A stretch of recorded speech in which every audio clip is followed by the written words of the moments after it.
Now, a Democratic New Hampshire primary debate might be happening after all.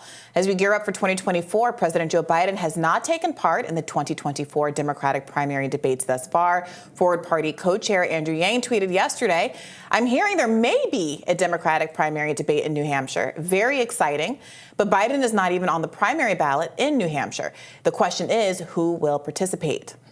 Recent Democratic primary polling from 538 shows President Joe Biden taking a strong lead with 65.8% of the vote, followed by candidates Marianne Williamson at 7.6% and Dean Phillips at 5.4%. Joining us now to weigh in on all of this and discuss the latest from her campaign is 2024 Democratic presidential candidate Marianne Williamson. Thank you for joining us, Marianne. Oh, thank you for having me. So, have you heard anything about this debate taking place? And is there any way, could it possibly be that Joe Biden would be willing to actually debate you and Dean Phillips and anyone else in the race? Well, there are debates being planned. I don't know if there's an official announcement yet. Maybe this is one. Theoretically, there's going to be a debate sponsored by New England College in Honaker, New Hampshire, on January 8th. But so far, it's just Dean Phillips and myself. The DNC has made it clear for a long time that the president will not be participating. The DNC having made it very clear that he's the only candidate to be considered here, and that the rest of us should just accept that. Yeah, and it's gone beyond just non-participation by Joe Biden. I mean, I saw you and Dean Phillips both talking about what's going on in Florida, where the Florida Democratic Party seems to have, by executive fiat, decided that only Joe Biden's name will be on the ballot. Can you talk to us a little bit about what happened there? The DNC and what's happening now that's so disturbing, something recently very, very similar happened in Tennessee. There seems to be a pattern, and we're tracking it very closely, by which the DNC is seeking to basically just shut down primaries, because that's basically what has happened here in Florida. This is not just about me. It's not just about Dean Phillips. It's about the voters of Florida who are being denied the opportunity to vote for who they want as the candidate for president, because Florida law says that if there's only one name on there, then there is no primary. This is very undemocratic, and we're tracking it carefully, and this will not go unchallenged.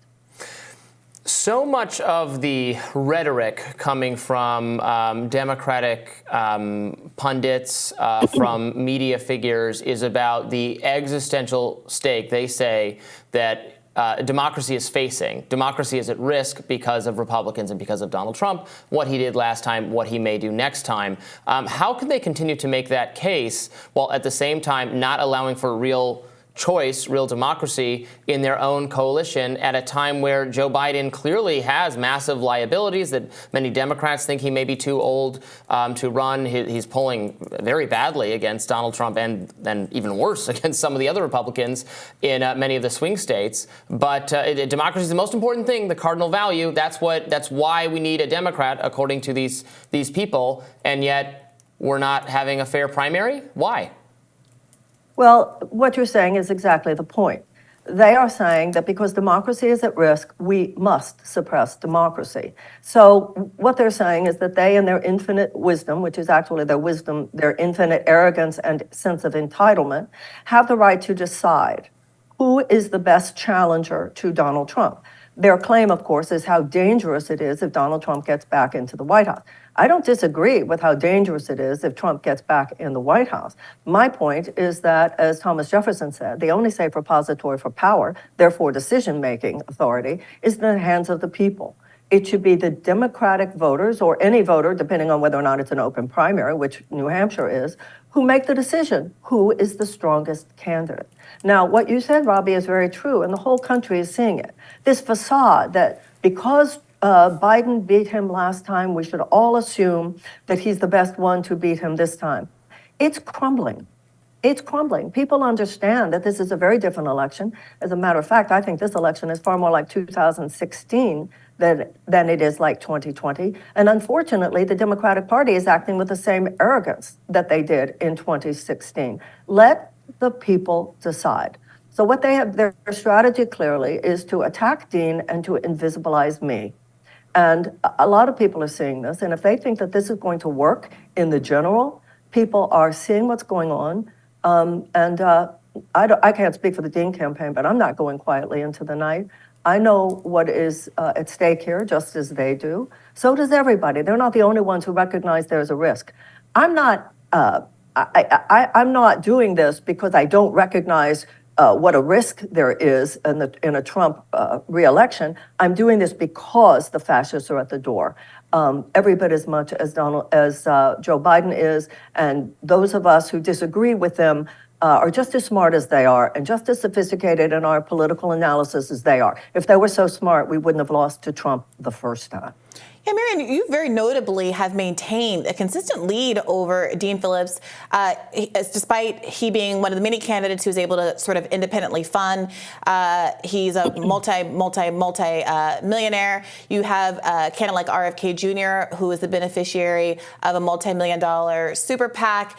And despite all of that, you continuously outpoll relative to Biden the people in the Republican side of the primary race that are considered to be real contenders, the Vivek Ramaswamis of the world, the Nikki Haley's of the world, et cetera. And despite that, you have still been facing what can only be described as a blackout from mainstream corporate media, including the liberal media, which ostensibly should be more politically aligned to your effort. At the same time, you see these mock debates between people like Gavin Newsom, who's not even a candidate, and Ron DeSantis. Yeah. So I wonder what you make of that, and if you've ever made an effort to reach out to see if someone from the other side of the aisle, who again are polling very similar to you in their respective field, but getting a lot more media attention, would be willing to sit down and have a debate with you. You versus Nikki Haley, you versus Vivek Ramaswamy, who again, you outpoll. That's really interesting. Like, I should contact Nikki Haley and say, hey, let's have a debate. It might not even be such a terrible idea. There's a political media industrial complex. And they don't just chop wood and carry water for huge corporate forces who are economically tyrannizing this country. They are huge corporate forces that are economically suppressing the will of the people. They have the money and they have the power to decide who's in the conversation and who's not in the conversation. It's a form of candidate suppression. And candidate suppression is voter suppression in my mind. Now, this is the thing. You're right. With all the money that they have, I'm polling higher. Our little campaign, I used to say it was like the little caboose, like the little engine that could. We're running on fumes compared to what these people have in their coffers. And yet, look what's happening in the polls. And that is because when we're heard, when people have the opportunity to hear me, when fairy dust isn't being thrown in their eyes in the form of smears and mischaracterizations that make people not even want to hear me, or when people actually get the news that I'm around, we're the ones getting standing ovations in a way that you don't normally see in political rallies. And that's why I'm staying in, and that's why I'm holding on. And that's why I do feel every day more and more people are waking up to what's going on here. And it's very, very sad for our democracy if we continue to allow this situation where Democrats are like lemmings running to the sea. Every day there's more news in terms of the president's disapproval ratings, in terms of his poll numbers compared to Trump in swing states, compared to Nikki Haley in swing states. This trance, it's almost like some Democrats are in this codependent trance. The DNC says, we're running Joe, we're running Joe. Like I said, that's beginning to crack, that facade is beginning to crumble.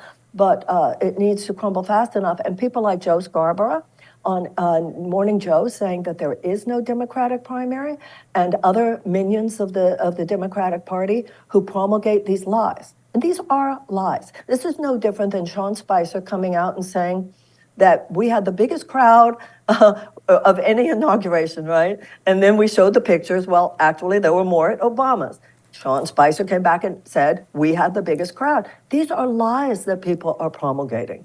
And it's wrong. It's a passive attack on our democracy. And more of us need to make that very clear. Let's say you were the Democratic presidential candidate, and you had to, you have to make a case in swing states to moderate voters who sometimes independents, people who have voted for Republicans in the past. Maybe they voted for Trump in 2016 or 2020. What is your pitch? What is your policy vision for winning a general election if you were the candidate? We need to have an economic U-turn in this country, Robbie. This is not about right versus left. The real dichotomy is the power held in the hands of those who have access to capital and are given increasing access to capital versus those who are struggling to get by. And the majority of Americans are struggling to get by. That is what is really happening. All of us need to come out of our silos now. I don't care if you're on the right or on the left. It's a problem for you if you don't have health care. Whether you're on the right or the left, it's a problem for you if you cannot afford for your kids to go to college, or you cannot get out of these invisible chains that bind you in the form of these student loan debts. I don't care if you're on the right or the left. Childcare is a crisis for so many people. And this is not a right-left. All of that is a canard. What I'm submitting to the American people is that we can start over, that we have had a 50-year chapter of American history that has been dominated by a principle that as long as corporate profits increased, that it was okay, it was considered okay by our Congress and too often our presidents to allow that principle to override the safety and the health and the well-being of the American people. That is why we have carcinogens in our food. That is why we have PFAS, forever chemicals in our water. I don't care if you're a Democrat or a Republican, you want to be able to feed your children. And this is what is happening in Washington. And they, who are part of that system, their idea of qualification is someone who will perpetuate and maintain that system. We, the people, need to intervene now.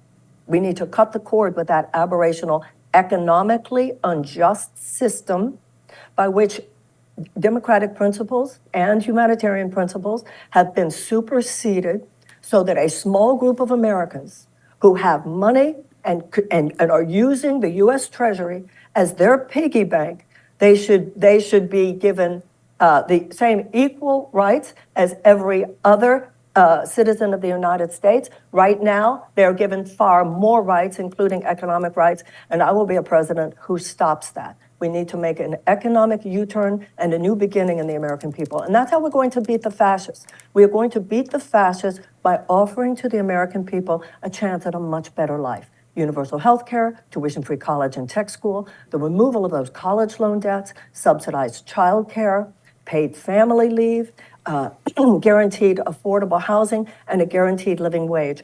All of those positions are considered moderate in every other advanced democracy, and they should be considered moderate in ours.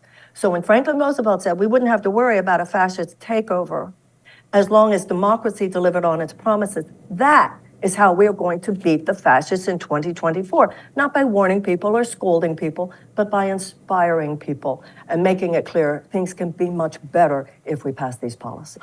And Marianne, from an international perspective, how would you act differently as president than Joe Biden with respect to Israel and Gaza? 66% of Americans seem to support a ceasefire, and he's getting quite a bit of backlash over not just his continued policies, but the United States' choice to continue to veto ceasefire resolutions in the UN. That veto was absolutely wrong. It did include release of the hostages. You know, in the last couple of days, it does seem like Joe Biden is sort of getting it, but he's not getting it enough. Netanyahu's policies are absolutely horrible here. This war is not doing anything except exponentially increasing the hate in that region, and it is continuing the downward spiral. We should not only be demanding a ceasefire, we should not only be demanding a release of those hostages, but we should be demanding an immediate architectural plan for a two-state solution. Not at the end of this, but right now. We have a real problem, obviously, with some very, very right-wing forces in the Israeli government, but the United States, certainly if I were president, I would be making it clear, the United States is not going to support this. Not because we don't support Israel. We do support Israel, and we support the Palestinians. Our highest alliance should be with humanity itself, with the safety and security and peace and sovereignty of both peoples. That is what the United States must stand for. And what is happening now is not helping us get there. Marianne Williamson, thank you so much for joining us. We appreciate it. Thank you so much for having me.